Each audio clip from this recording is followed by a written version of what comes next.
Welcome to Not Small Talk. I am your host, Elijah James. This is episode 3, and today we'll be discussing the second lesson from The Art of Living, which is titled Stick with Your Own Business. And it reads as follows: Keep your attention focused entirely on what is truly your own concern, and be clear that what belongs to others is their business and none of yours.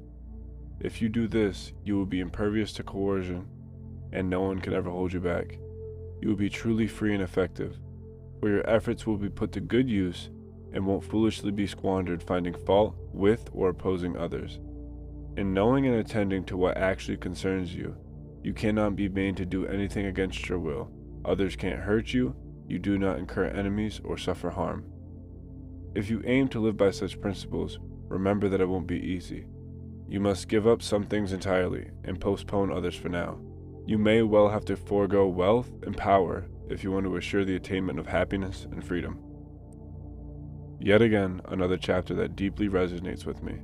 I'll be the first to admit, I'm a very judgmental person, and one reason being is related to something I said in the last episode. I got hit by a truck when I was younger, and I'm in a lot of pain, constantly. Hell, I'm in pain right now, at the time of writing this. I could barely walk, and my hip keeps on giving out. And it's all because I engaged in some physically demanding activities at this place called Level 99. I was coming off of an injury that happened because I was sitting too much during Christmas break, and in my ambition to get back on the horse, I unfortunately fell off. Let me clarify, I'm not justifying any of my wrongful thoughts or actions. I'm just trying to understand why I behave this way, so I can correct it, and more importantly, what steps I can actively take to improve myself. Back to my point. This, and me being generally a smart person, and in my opinion, a generally good man, aids in my sin. I know what a lot of you are thinking. This guy's an asshole. Don't break your arm patting yourself in the back. And I like to tell you something. You're right. I'm not perfect. I always want to be right, and I'm always focusing on the negative. Does that ever happen to you guys? Someone cuts you off in traffic, cuts you off in conversation, leaves you on red, or has taken an obnoxiously long time to order. If you do, you make the same mistakes as me. Judging and assuming.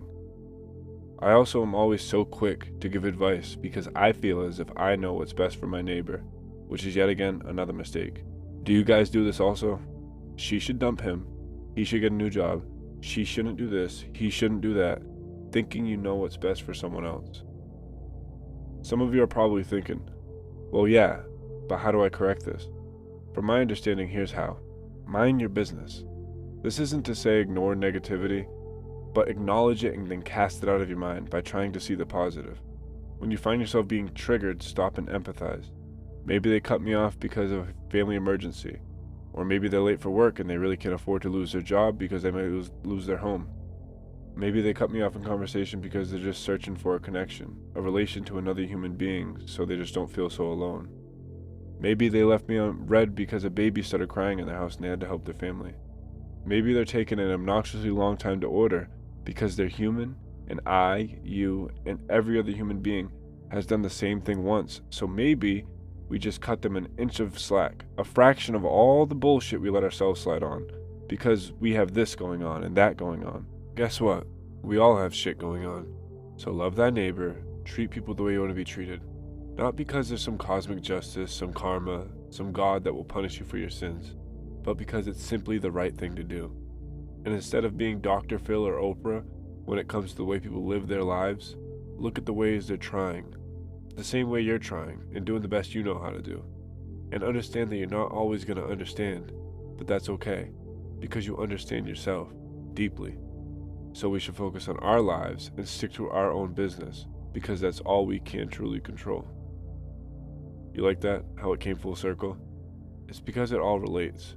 Also, I'm sorry if I got a bit out of line. I was talking to myself more than anyone else, because I'm trying to mind my business. I'll leave off with this. When I read this episode to my lovely partner, she loved it and said it was her favorite so far, much like my sister said about the last, so I know I'm improving in regards to this work of art, but I digress. The reason I bring this up is my lady said, I love it, it's talking about, and I guessed wrong a few times, but I finally said patience, and she exclaimed, yes. She also said, practice what you preach, but we won't talk about that yet. But patience. Sometimes it's the most simple things we look right over, when it's right in front of our faces the entire time. But yes, be patient. Be patient with others and allow them to not be perfect. And more importantly, be patient with yourself. Because you're not perfect, and that's okay. You're still beautiful. Say it. I will, because I need to practice what I preach. So say it with me. I'm not perfect, and that's okay, because I'm beautiful in my imperfection. One more time. I'm not perfect, and that's okay, because I'm beautiful in my imperfection. That felt weird even writing, never mind speaking, but I'm trying. I appreciate your time and patience, and would love for you to join me on the next episode, titled Looks Can Be Deceiving. With the end of this podcast nearing, I'd like to conclude it by saying, if you're listening to this podcast right now, that means you are alive, which means it's not over. Stay positive.